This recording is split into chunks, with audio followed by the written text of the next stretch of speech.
Bu Kesi Rahayu, istri puter saya. Cinta.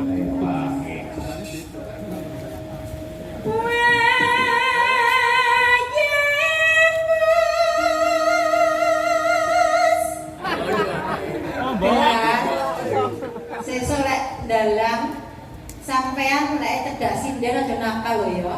Aja kaya bapakmu ya Le ya. Ya niru no. Biasane ngono lho Le, dadi dalang iki ujiane abot.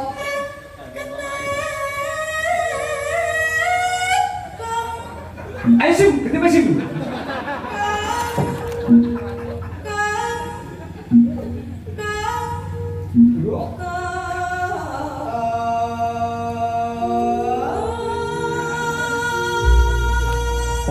Kula mboten salah, Haji Mas nggih mboten salah, Lukis nggih mboten salah.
Manut jam kula menika jam setengah kali enjang Petruk sowan wonten ing dalemipun pepunden kula ingkang winantu pakurmatan keluarga ageng Eyang Minah ingkang dipun pandhegani dening Bapak Mayor CPM Ujito SHMM sekalian Ibu Sri Wahyuni.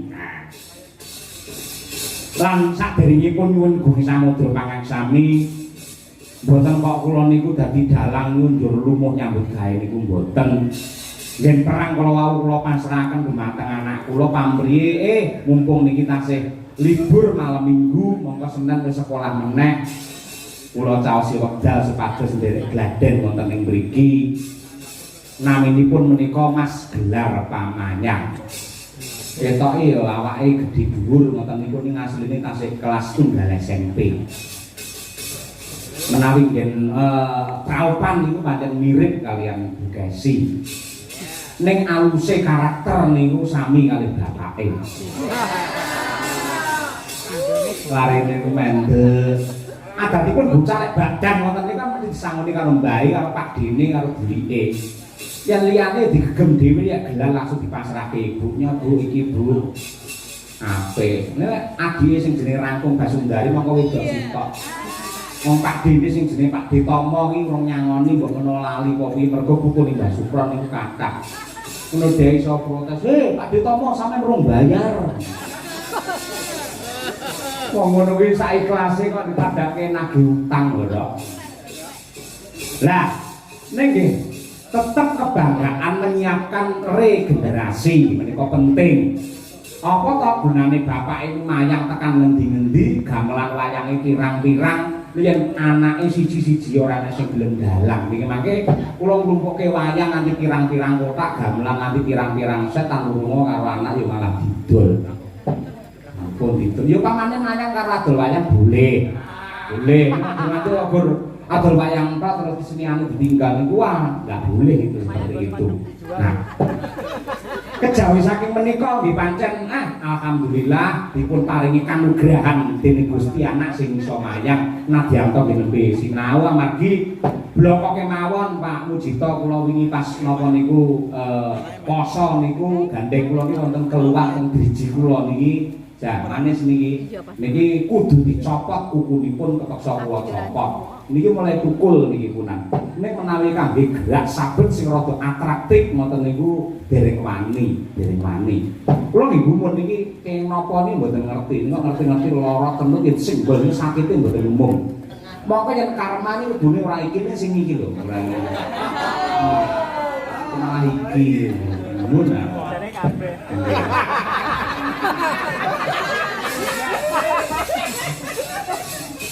Mbak Elisa sing jomblo yang ngerti. 100 masih jomblo lah pengalaman. Sak njabane lumrah niki. Mila Pak Mujito nyuwun duka ingkang kathah, nyuwun pangapunten ingkang agung saestu. Lah sakmenika gentos kula tak minangkani pamundhutipun para sepuh sing adatipun angger kula sowan wonten Ponorogo. Bu Kesi kok yen ning radio kali Pak Ano mesti kok nembang tutut manggung ning bareng melu bojone dhewe malah tau tutut manggung kan itu. Kula pitados sing tasih kepanggam niku genah piyai sepuh sing tasih kemutan sok nyetel radio ceklik ngoten dalangipun Pak Anom Surata terus utut manggung melengking dening Sinden Kesi. Saderengipun kula ngaturi Mas Gareng kalian Mbak Elisa. Yo, Bu Kesi demene wektu disanggawe tak aturake karo Bu Sri, tebih saking Surabaya, Bu. Kula mayang teng Ngawi ditungan nusul, wingi teng Karanganyar nusul sekalian nyewa mobil. Wingi teng Madiun yo nusul. Kok nusul terus to Bu nanggape kapan? Betul dipun tresnani kula matur nuwun. Monggo Bu Kesi Arahayu, istri puter saya. Cinta.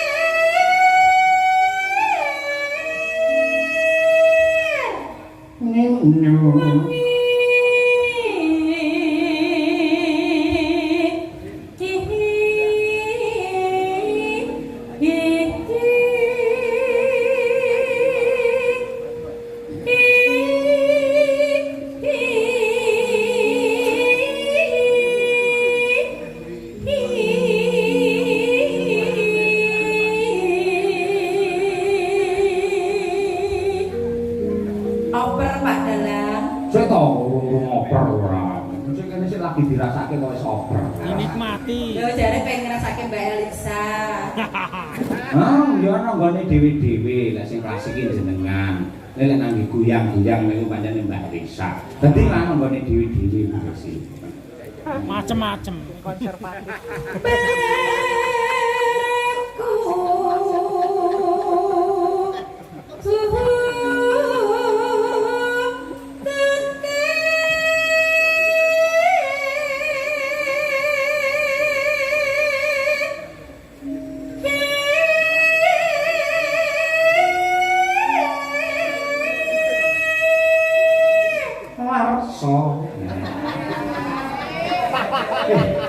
Larso.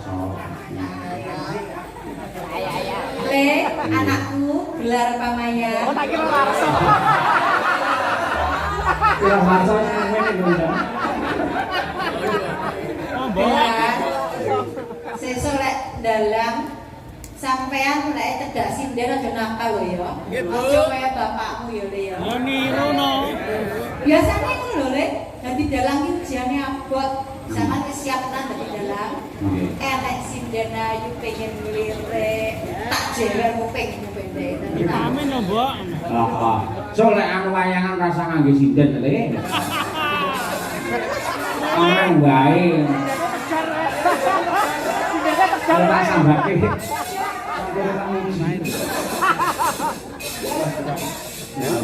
Nanggap mboke. Aku lek anak lanang pamane karo wong gelar tambah SMP niku rek ya saiki patok kambi apa jenenge minyak wangi. Nanti nek bapake entek. Wes, cacake rek ya wis mulai tebar pesunan ning sekolahan. Wes SMP aja kaya ngono. Pakmu mbiyen SMP ngerti apa-apa lho, Le. Wong bicara rapi karo mbokmu nak rawangi nangis kejret.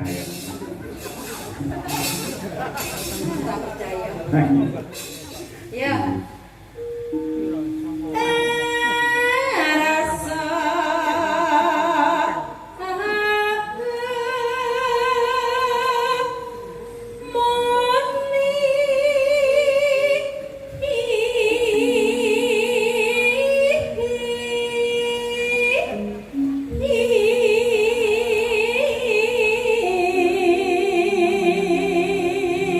Nun sewu bapak-bapak ingkang tasih keparengungan. Kangen apa mboten kalian kutub manggungi sinden kesi? Alhamdulillah. Kok kangen lho kesi kaya ngono. Nggih, matur nuwun. Kula ugi derek ndedonga tembang putut manggung menika kula kentungaken dumateng keluarga besar Bapak Mayor CPM Mujito sekalian Ibu Sri Wahyuni. Pangadap ing ndedonga mugi-mugi tembang putut manggung menika saged dadosna kirim donga dumateng eyang almarhumah Ibu Minah. Mugi-mugi Mbah Minah manjing wonten kasuwargan tentrem ayem nyanding mirengaken tembang putut manggung. Lho mireng lho Pak. Nggih. Mau nyuwun ngingok kula Mbah Minah. Saenak derek kula mboten. Tanggang kok tasik kathah. Sinden-sinden sik arep njaluk high-is. Selek tuku high-is ta. Engko terus digawe kae apa iki kursine kaya pilot ngono kae. Aku sok terus melu nang kono. Ayo jalan Pak Rohadi. Cocok tenan dari supire ya sendel karo iki. Jumblung bae. Pokoke alon-alon dhisik nggih. Tak sewakne lho Den sinden. Alon dhisik. Ya Bu.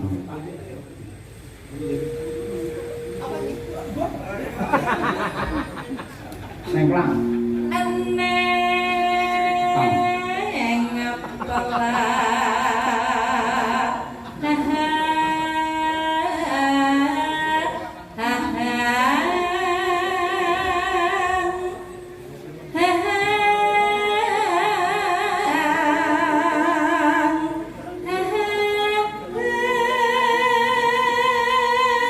Ongkek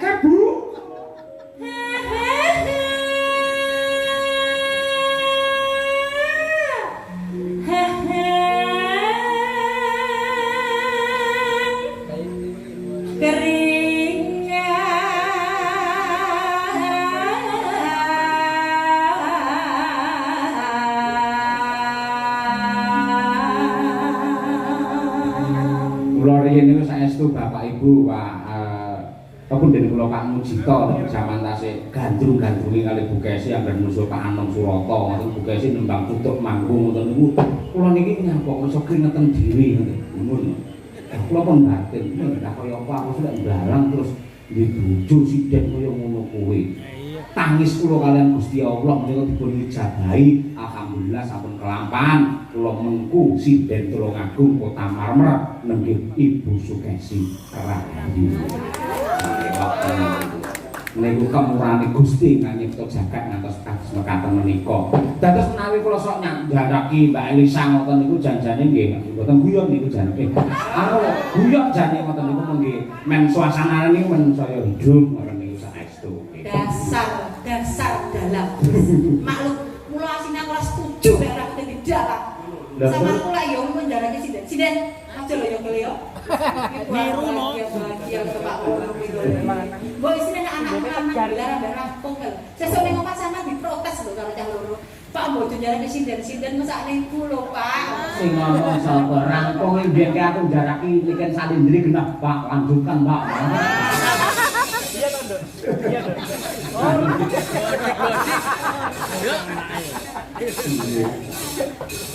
Ayo.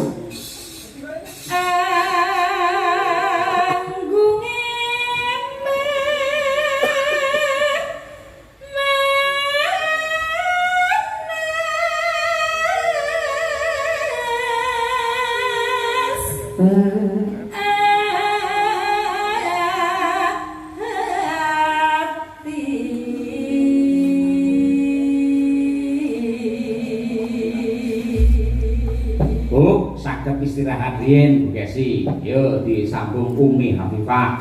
Manggung latihan tok wireng kulino nganggone kutub. Ayo. Sinau dhisik. Sinau nembang kok maksude. Meter saking Pulung Ponorogo. Iki domestik iki.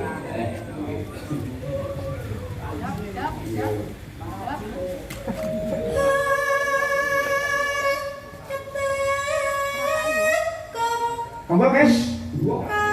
Apa guys? Dua. Ya guys. Apa?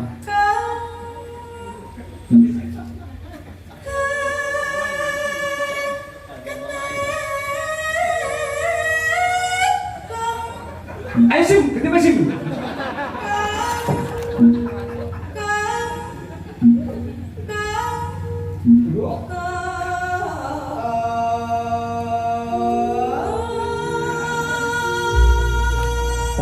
Kula mboten salah, Aji Mas nggih mboten salah, lukis nggih mboten salah. Sing salah niki rezim. Jas Umi Hafifah suarane melengking. Terus Dok, Dok. Mangga. Hehehe. Mangga.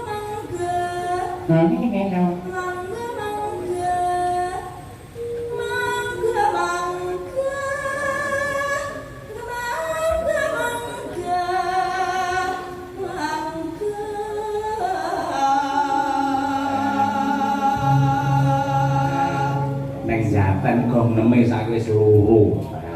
Runggu sitoke wesi. Apa-apa iki nek Pak Rambu. Ya. Orang ombake yo buru-buru. Ape ngono kuwi jarang kok. Ya. Apa-apa. Nah, tanduk ayo.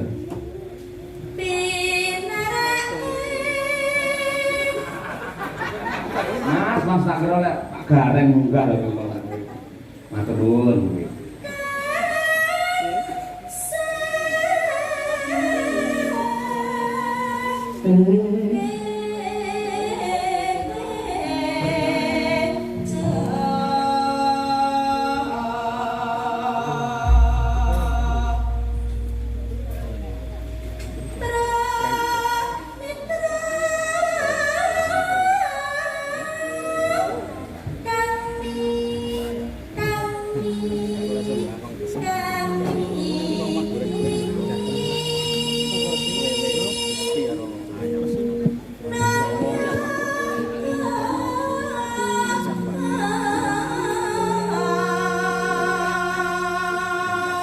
gandeng aku karo kowe iki ditimbali karo Bapak Mayor Mujito. Ayo sugeng lenggahipun Bapak Mayor Mujito. Lho. Sugeng lenggahipun Bapak Mayor Mujito. Bapak Mujito langsung mantuk terus astane mlebu ning sak. Pukul-pukul. Yo, mlebu gendeng om, ayo.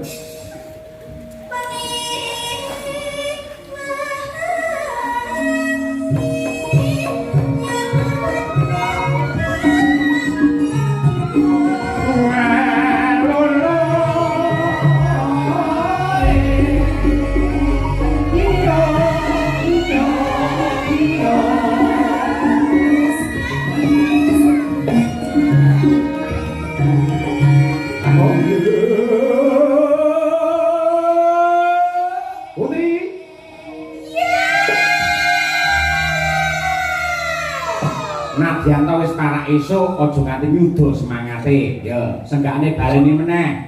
Yuk, pira swara? Yo, sinden kabeh. Jik, ro, lu.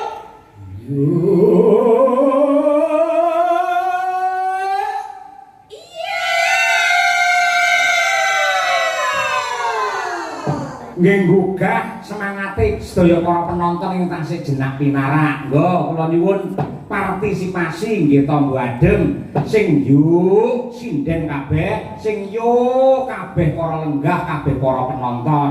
Kersa nggih, Pak? Nggih. Oh, ingkang kersa kula dongaaken mugi-mugi tambah kathah rezekinipun. Sing yuk sinden yuk penonton. Jiro lu. Iya.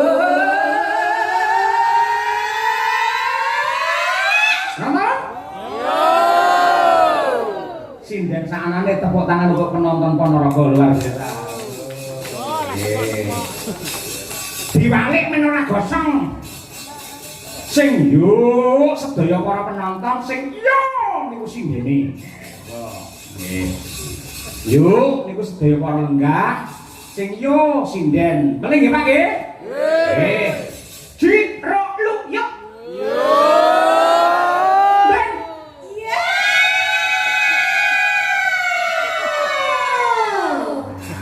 Tak tonton momot gabah kabeh penonton muga-muga barokah.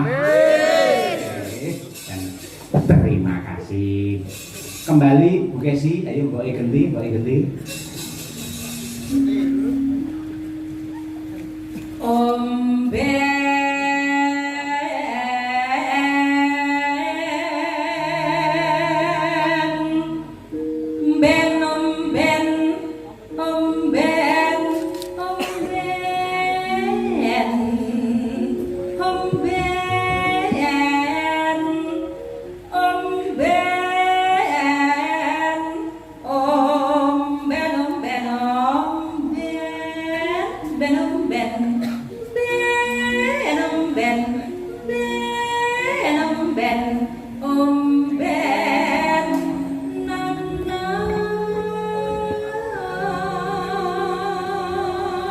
Ya Bu. Aku tutet dialane cilik. Aku.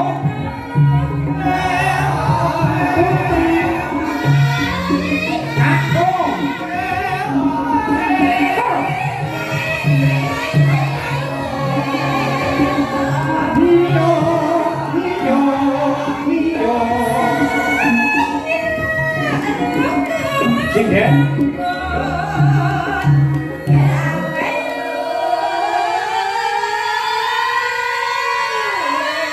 Penonton. Yo. Yayi nyeni kabeh kok ya kota Riau kok ya luar biasa. Ngombet terus segone teko. Kok pinter ya Mas Ladene ngepaske. Heeh, bar mobil lak mangan ya Bu Kesi. Nggih, pas banget. Terus mlakune alon-alon timlik. Matur nuwun dumateng kadang-kadang juru ladi Karang Taruna ing ringing mriki sembah nuwun. elok temenanan kopen tenan bengi matur nuwun Pak Mujito katresnanipun dhumateng kula sakanca. Mugi-mugi dados amal kesaenan panjenengan anggenipun tansah paring kamulyan dhumateng para seniman. Nggih. Yuk, oper. Ayo. Nah, mangan. Nggih.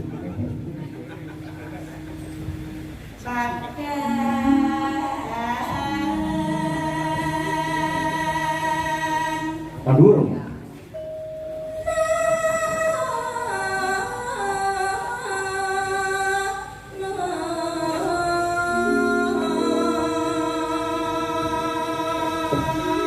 Minder.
Mang tutup Bu Kesi.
Alhamdulillah nadyanto menika tembang cara lawas tarandene tasih dipun tresnani kalian sagung para warga masyarakat ing Ponorogo. Mila kula ngaturaken panuwun menawi Bapak Mujito mesti kelingan panjenengane menika lemirsani wayang mencermati wayang wiwit alit. Mila nggih mboten nate mboten muka teng wayang niku komplit tembang-tembang ala sekarang sing jadul sing klasik